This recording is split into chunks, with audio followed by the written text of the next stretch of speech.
Welcome to intellectuals Avenue. आज हम W.H. Ardern की जिस पोइम को डिस्कस करेंगे उसका टॉपिक है रिफ्यूजी ब्लूज़। ये पोइम 1939 में पब्लिश हुई और ये 12 टर्सेट्स पर कंसिस्टेड है। टर्सेट 3 लाइंस पर कंसिस्टेड स्टेंजा को कहते हैं। तो इस तरह से 12 टर्सेट्स पर कंसिस्टेड होने की वजह से इस पोइम की टोटल लाइंस की स्ट्रेंथ है 36। ये पोइम पोइट ने इस तनाजुर में लिखी है कि जब हिटलर ने जर्मनी में बहुत से जर्मन ज्यूज़ को कत्ल करवाना शुरू कर दिया तो ये जर्मन ज्यूज़ दूसरे ममालिक में रहाइश इख्तियार करने पर मजबूर हो गए। इसमें ज़्यादातर लोग अमेरिका के डिफरेंट सिटीज़ में, ख़ास तौर पर न्यूयॉर्क में रहाइश पजीर होने पर मजबूर हो गए।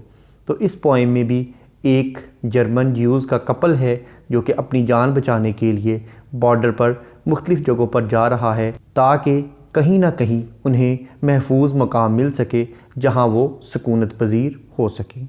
पॉइट कहता है, से कह दो दिस सिटी, ये शहर हैज़ 10 मिलियन सोल्स। 1 मिलियन का मतलब है 10 लाख। तो इस तरह से 10 मिलियन का मतलब है 1 करोड़। सोल्स का मतलब है रूहें। तो इधर इसका मतलब होगा नफूस या अफराद। कह दो कि ये शहर 1 करोड़ अफराद या 1 करोड़ नफूस पर मुश्तमिल है, या कह दो कि इस शहर में 1 करोड़ अफराद सुकूनत पजीर हैं या रिहाइश पजीर हैं। Some are living in mansions. कुछ लोग तो महल्लात या बड़े बड़े बंगलों घरों में रहते हैं। Some are living in holes. और कुछ लोग सुराखों में रहते हैं, यानी सुराख नुमा झुग्गियों, झोंपड़ियों या छोटे छोटे घरोंदों में रहने पर मजबूर हैं। येट, फिर भी, there is no place for us, लेकिन हमारे लिए रहने के लिए कोई भी जगह नहीं है। My dear, yet there is no place for us, मेरी प्यारी, हमारे लिए यहाँ रहने के लिए कोई भी जगह नहीं है। वंस, एक दफ़ा का जिक्र है। वी हैड अ कंट्री, हमारा भी एक मुल्क हुआ करता था। कंट्री से मुराद है यानी जर्मनी। अब वो बता रहे हैं कि हमारा भी एक आज़ाद मुल्क जर्मनी हुआ करता था। And we thought it fair, और ये हमें बहुत उम्दा लगता था, हमें बहुत प्यारा लगता था, या आज भी उसकी याद हमारे लिए ताज़गी और दिलकशी का सबब है, या वो हमें अच्छी तरह से आज भी याद आता है। लुक इन द एटलस, अगर तुम नक्शों की किताब पर देखो, and you will find it there. अब इट से मुराद है जर्मनी यानी कंट्री उनका जो था। वो कहता है कि अगर तुम नक्शों की किताब यानी एटलस पर देखो तो तुम्हें आज भी वो मुल्क वहीं दिखाई देगा, यानी वो मुल्क तो तबाह नहीं हुआ लेकिन हमें वहाँ से निकाल दिया गया है। We can not go there now, लेकिन अब हम वहाँ नहीं जा सकते। My dear, we can not go there now, अब हम वहाँ नहीं जा सकते। अगरचे वो मुल्क तो ज़मीन पर मौजूद है, वो सफ़ाई हस्ती से नहीं मिटा, लेकिन हमें वहाँ जाने की इजाज़त नहीं है।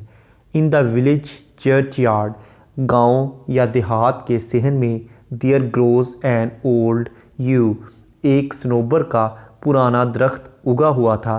एवरी स्प्रिंग, हर मौसम बहार में, इट ब्लूसम्स अन्यू, ये दोबारा से खिलकर बिल्कुल नया तरोताज़ा सरसब्ज़ व शादाब हो जाया करता है। Old passports can't do that, लेकिन पुराने पासपोर्ट्स ये नहीं कर सकते, यानी पुराने पासपोर्ट ना तो ख़ुद नए हो सकते हैं और ना ही हमें ताज़गी बख्श सकते हैं, ना ही हमें वहाँ ले जाने में कार फरमा हो सकते हैं, हमारी मदद नहीं कर सकते। My dear, old passports can't do that, पुराने पासपोर्ट हमारे किसी भी काम नहीं आ सकते। द कौंसल, ये हम एक कौंसल में गए और वहाँ क्या हुआ, बैंग द टेबल, उसने ज़ोर से मेज़ पर मुक्का मारा, एंड सेड, और कहा, यानी हम जब एक कौंसल में गए तो वहाँ का जो काउंसलर था उसने अपने दलाइल साबित करने के लिए ज़ोरदार मुक्का मेज़ पर मारा और हमसे कहा, if you have got no passport, अगर तुम्हारे पास पासपोर्ट नहीं है, यू आर ऑफिशियली डेड, तो तुम सरकारी सतह पर मुर्दा ही तसव्वुर होगे। इससे पहले वो कह चुका है कि हमारे पास ओल्ड पासपोर्ट हैं, लेकिन जब वो ओल्ड पासपोर्ट लेके काउंसलर के पास गए तो उसने कहा कि अगर तुम्हारे पास पासपोर्ट नहीं है, यानी इसका मतलब है अगर तुम्हारे पास नए पासपोर्ट नहीं हैं तो तुम सरकारी सतह पर मुर्दा तस्वुर होगे, तुम्हारी रजिस्ट्रेशन नहीं होगी, इसलिए तुम इस मुल्क की किसी भी सहूलत से मुस्तफ़ीद नहीं हो सकते। बट मगर वी आर स्टिल अलाइव, मगर हम तो अभी तक ज़िंदा हैं my dear, but we are still alive, हम तो अभी तक ज़िंदा हैं। वेंट टू अ कमेटी, फिर जब हम काउंसलर से मायूस हो गए तो इसके बाद हम एक कमेटी में गए। They offered me a chair, उन्होंने मुझे एक कुर्सी की पेशकश की, मुझे बैठने के लिए अच्छी और मुनासिब जगह दी, कुर्सी दी। आस्क्ड मी पोलाइटली, उसके बाद उसने बड़ी नरमी से, बड़ी शाइस्तगी से मुझे कहा टू रिटर्न नेक्स्ट ईयर, कि हम अगले साल आएँ, यानी उसने भी हमारे केस को पोस्टपोन कर दिया। बट मगर where shall we go today, आज हम कहाँ जाएं my dear, but where shall we go today, आज हम कहाँ जाएं। Came to a public meeting, फिर उसके बाद हम एक अवामी अजलास में गए। द स्पीकर गॉट अप, वहाँ पर जो मुकर्रर था, तकरीर करने वाला था, वो उठा एंड सेड, और उसने कहा if we let them in, अगर हम इन्हें अंदर आने दें, अगर हम इन्हें अपने मुल्क में आने की इजाज़त दे दें। अब देम से मुराद कौन है, वो पोइट खुद ही आगे बता रहा है। वो कहता है कि they will steal our daily bread, तो ये लोग हमारी रोटी हमसे चुरा लेंगे, हमारी रोटी के लुक़मे तक हमसे छीन लेंगे। अगर हमने इन लोगों को अपने मुल्क में दाखिले की इजाज़त दे दी तो ये हमारी रोटी, हमारे नवाले तक हमसे छीन लेंगे। अब उसके जहन में कौन थे, वो नेक्स्ट लाइन में बता रहा है। वो कहता है he was talking of you and मी, वो तुम्हारी और मेरी ही बात कर रहा था। He was talking of you and मी, वो तुम्हारी और मेरी ही बात कर रहा था। थॉट, मैंने सोचा, मैंने अपने ख्यालात में ही। आई हर्ड, मैंने सुनी। द थंडर, यानी गरज चमक वाली। रंबलिंग, थरथराहट वाली आवाज़। इन द स्काई, आसमान में। मैंने आसमान में गरगराहट वाली और गरजदार आवाज़ को सुना। इट वॉज़ हिटलर, ये हिटलर की आवाज़ थी। ओवर यूरोप, जो कि पूरे के पूरे यूरोप पर छाया हुआ था, जिसकी पूरे यूरोप पर हुकूमत थी। सीइंग, वो कह रहा था दे मस्ट डाई, उन्हें ज़रूर मर जाना चाहिए, उन्हें ज़रूर मौत के घाट उतार दो। अब दे से मुराद यहाँ कौन है, किसको मौत के घाट उतार देना चाहिए, वो नेक्स्ट लाइन में पोइट हमें बताता है। We were in his mind, हम ही उसके जहन में थे। My dear, we were in his mind, हम ही उसके जहन में थे। सॉ अ पूडल, फिर मैंने एक कुत्ते को देखा। इन अ जैकेट, जिसने एक जैकेट पहनी हुई थी। फास्टन विद अ पिन, और उस जैकेट को एक पिन के साथ, एक सुई के साथ मजबूती से बांधा हुआ था ताकि उस कुत्ते को सर्दी ना लग जाए। सॉ अ डोर ओपन, फिर मैंने देखा कि एक दरवाज़ा खोल दिया गया। एंड अ कैट लेट इन, और एक बिल्ली को अंदर जाने की इजाज़त मिल गई, यानी कुत्तों और बिल्लियों के हकूक़ का मुकम्मल तौर पर तहफ़्फ़ुज़ किया जा रहा था।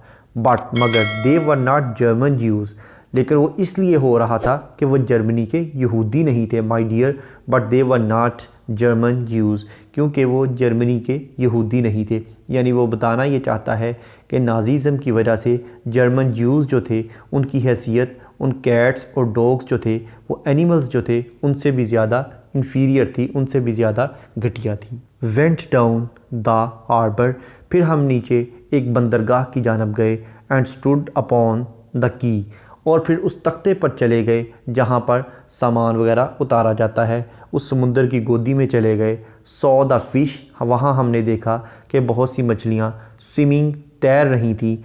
एज़ इफ़, जैसा कि देवर फ्री, जैसा कि वो आज़ाद हों। हमने मछलियों को आज़ादी से तैरते हुए देखा।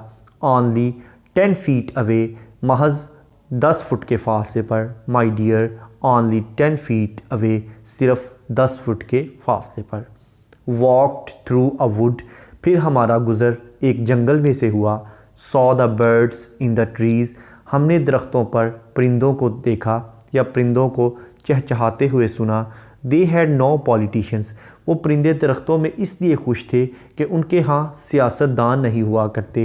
And sang at their ease, इसलिए वो बड़ी आसानी से गीत गा रहे थे। They were not the human race, और वो इसलिए गीत गा रहे थे। पहले तो उसने कहा कि उनके यहाँ सियासतदान नहीं हुआ करते, अब वो कह रहा है क्योंकि वो इंसान नहीं थे इसलिए वो गीत गा रहे थे, यानी परिंदे हमसे बेहतर हैं। इससे पहले वो कह चुका है कि कैट्स और पूडल जो हैं वो हमसे बेहतर हैं। अब वो कह रहा है कि बर्ड्स जो थे वो हमसे बेहतर थे। My dear, they were not the human race. वो क्यों खुश थे? क्योंकि वो इंसान नहीं थे, वो इंसानी नस्ल नहीं थे, या उनका इंसानी नस्ल से कोई तल्लक नहीं था। ड्रीम्ड, फिर मैंने ख्वाब में देखा। आई सॉ, मैंने देखा। अ बिल्डिंग, एक इमारत को। विद 1000 फ्लोर्स, जिसकी 1000 मनाजिल थीं, जिसके 1000 फ़र्श थे, यानी 1000 मनाजिल पर मबनी मैंने एक इमारत को देखा। 1000 विंडोज़, उसकी 1000 खिड़कियाँ थी। एंड 1000 डोर्स, और 1000 दरवाजे थे, यानी अनगिनत फ्लोर्स थे, अनगिनत खिड़कियाँ और दरवाजे थे। Not one of them was ours, उनमें से एक भी हमारे लिए नहीं था। My dear, not one of them was ours, उनमें से एक भी हमारे लिए नहीं था। Stood on a great plain, फिर हम एक बहुत बड़े वसीओ अरीज़ मैदान में चले गए। इन द फॉलिंग स्नो, जहाँ बहुत ज़्यादा बर्फ़बारी हो रही थी। 10,000 सोल्जर्स, 10,000 सिपाही। मार्च्ड, वो वहाँ पर चहलकदमी कर रहे थे। टू एंड फ्रो, इधर उधर। 10,000 सिपाही इधर उधर चहलकदमी कर रहे थे। अब वो क्यों कर रहे थे? Looking for you and me, तुम्हारी और मेरी तलाश के लिए। My dear, looking for you and me, तुम्हारी और मेरी तलाश के लिए। वो 10,000 फ़ौजियों पर मबनी जो दस्ता था वो सिर्फ़ इसलिए तैनात किया गया था कि वो हम दोनों की तलाश कर सकें। इस पोइम का इंट्रोडक्शन, ग्लॉसरी, ट्रांसलेशन और एक्सप्लेनेशन को देखने के बाद अब हम आते हैं इस पोइम में यूज़ होने वाली फिगर्स ऑफ स्पीच या लिटरेरी डिवाइसेस की जानिब। सबसे पहले हम देखेंगे इस पोइम की राइम स्कीम। इस पोइम के तमाम स्टैंजास में सेम राइम स्कीम यूज़ हुई है, यानी ए बी, यानी फ़र्स्ट और सेकंड लाइंस कपलेट्स की शक्ल में आपस में राइम्ड हैं, जबकि थर्ड लाइंस आपस में राइम्ड नहीं हैं। जैसा कि अगर हम इस पोइम के फर्स्ट स्टैंजा को देखें तो फर्स्ट स्टैंजा की फ़र्स्ट लाइन का लास्ट वर्ड है सोल्स, और सेकंड लाइन का लास्ट वर्ड है होल्स। सोल्स, होल्स, और उसके बाद थर्ड लाइन का लास्ट वर्ड है अस, जो कि किसी के साथ भी राइम्ड नहीं है। नेक्स्ट स्टैंजा में fair, there, next you, anew, said, dead, chair, year, said, bread, sky, die, pin, in, key, free, trees, ease, floors, doors, snow, fro. ये थी इस पोइम की राइम स्कीम, यानी ए बी। नेक्स्ट है alliteration. Alliteration का मतलब है beginning of two और more than two words in the same line with the same letter और साउंड, यानी एक ही लाइन में दो मुख्तलिफ अल्फाज का एक ही हरफ या एक ही आवाज़ से शुरू होना। जैसा कि लाइन नंबर 1 में से और सोल्स, ये दोनों वर्ड्स एस लेटर से स्टार्ट हो रहे हैं। उसके बाद लाइन नंबर 16 में स्पीकर, सेड, लाइन नंबर 19 में थॉट, थंडर, लाइन नंबर 22 में पूडल, पिन, लाइन नंबर 26 में सॉ, स्विमिंग, लाइन नंबर 26 में again fish, free, line number 28 में वॉक्ड, वुड, लाइन नंबर 29 में दे, देयर, लाइन नंबर 34 में स्टूड, स्नो। नेक्स्ट है consonants. Consonants का मतलब है use of same consonant letter in the different words in the same line, यानी एक ही लाइन में मुख्तलिफ अल्फाज में एक ही कॉन्सोनेंट लेटर का इस्तेमाल करना।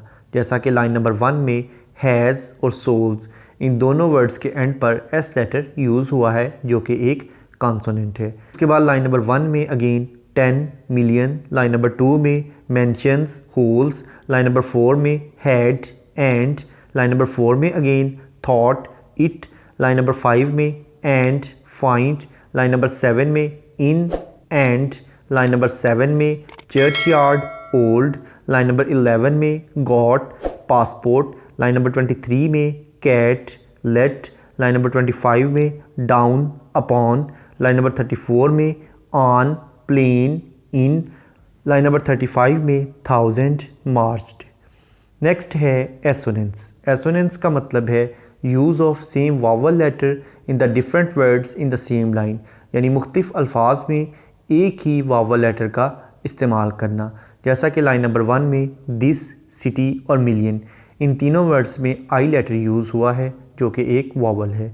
उसके बाद लाइन नंबर 4 में हैड, एंड, लाइन नंबर 5 में एंड, एटलस, लाइन नंबर 7 में इन, विलेज, लाइन नंबर 11 में गॉड, पासपोर्ट, लाइन नंबर 17 में इफ़, विल, लाइन नंबर 17 में again let, them, line number 26 में फिश, स्विमिंग, इफ़। नेक्स्ट है मेटाफर। मेटाफर का मतलब है किसी क्वालिटी की बेस पर किसी चीज़ को उससे बेटर या वर्स चीज़ डिक्लेयर कर देना, जैसा कि लाइन नंबर 1 में वो कहता है say this city has 10 million souls. यहाँ सोल्स से मुराद इंसान हैं, अफराद हैं। उसके बाद लाइन नंबर 4 में once we had a country, यहाँ कंट्री से मुराद जर्मनी है। नेक्स्ट है रिटोरिक क्वेश्चन। इस पोइम की लाइन नंबर 15 में पोइट ने एक रिटोरिक क्वेश्चन पूछा है जिसमें वो कहता है but where shall we go today my dear, but where shall we go today, कि आज हम कहाँ जाएं। नेक्स्ट है एनाफोरा। एनाफोरा का मतलब है बिगिनिंग ऑफ 2 और more then 2 lines with the same word, यानी 2 या 2 से ज़्यादा लाइनों का एक ही लफ्ज़ से शुरू होना, जैसा कि इस पोइम की लाइन नंबर 22 और 23, ये दोनों लाइन्स 100 आ से स्टार्ट हो रही हैं। नेक्स्ट है अपोस्ट्रोफी। अपोस्ट्रोफी का मतलब है किसी को डायरेक्ट एड्रेस करना, जैसा कि लाइन नंबर 1 में पोइट एड्रेस करते हुए कहता है say this city has 10 million souls, कह दो कि ये शहर 10 मिलियन अफराद पर मबनी है। नेक्स्ट है काइसुरा। काइसुरा का मतलब है कि अगर पोइट कोई पंक्चुएशन मार्क यूज़ करते हुए पॉज या ब्रेक ले तो उसे काइसुरा कहते हैं, जैसा कि लाइन नंबर 2 में some are living in mansions के बाद कॉमा यूज़ हुआ है, और लाइन नंबर 3 में yet there is no place for us के बाद कॉमा यूज़ हुआ है। इसके बाद अगर हम इस पोइम के थीम को देखें तो इसमें हार्डशिप्स ऑफ जर्मन ज्यूज़ का जिक्र किया गया है कि जब नाज़ीज़म आई तो हिटलर के ज़माने में जर्मन ज्यूज़ को जिन मुश्किलात का सामना करना पड़ा उनका इस पोइम में जिक्र मिलता है। Thank you for attending this lecture.